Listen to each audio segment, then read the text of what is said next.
The Gunmetal Midge gets its namesake from the glass bead I used to tie my version of this pattern.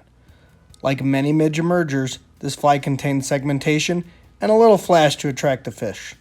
It's a tasty little treat that fishes well wherever there are midges present. For a hook, I'm using Umpqua's UC625 competition barbless hook in a size 20, but feel free to use TMC 2488 if you want to tie this fly smaller. For thread, I'm using 60-knot Veevus in black.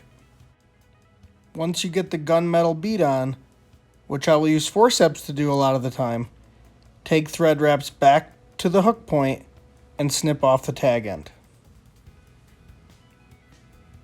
Cut off a 3 to 4 inch piece of the extra small silver wire to use for multiple flies. I use a different pair of scissors for cutting wire and other materials that could dull them.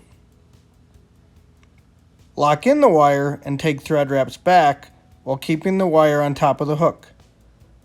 I like to wrap it back as far as I can before I bring the thread all the way back up behind the bead.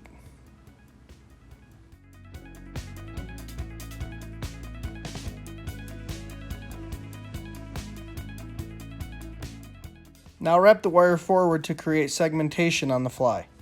I find the extra small wire is more realistic looking than the small sized wire on a size 20 or smaller hook. Once you have the wire wrapped up to the bead, lock it in with a wrap or two of thread in front and behind the wire.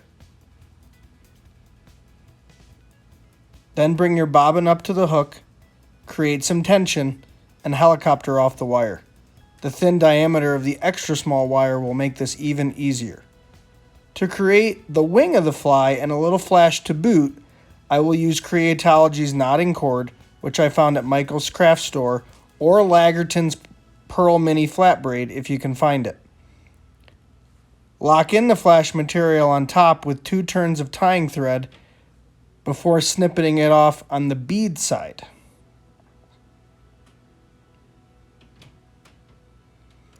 Very gently pull the material away from the bead and lock it down with several more turns of tying thread. Veevus is great stuff for locking down all types of tying materials. Use some black Awesome Possum dubbing or a suitable substitute to create a nice little head on the fly. A 2-inch dubbing noodle should do the trick. Now perform 4 or 5 turns with your whip finish tool before cutting off the thread close.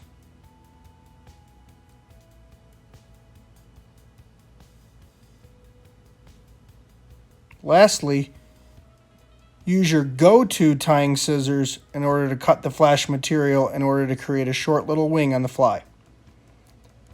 Once you get the hang of tying these, you can crank them out in no time. Thanks for watching. Don't forget to subscribe and check out my Instagram page at Mayfly Musings, as well as my website, mayflymusings.com. Stay safe and tight lines.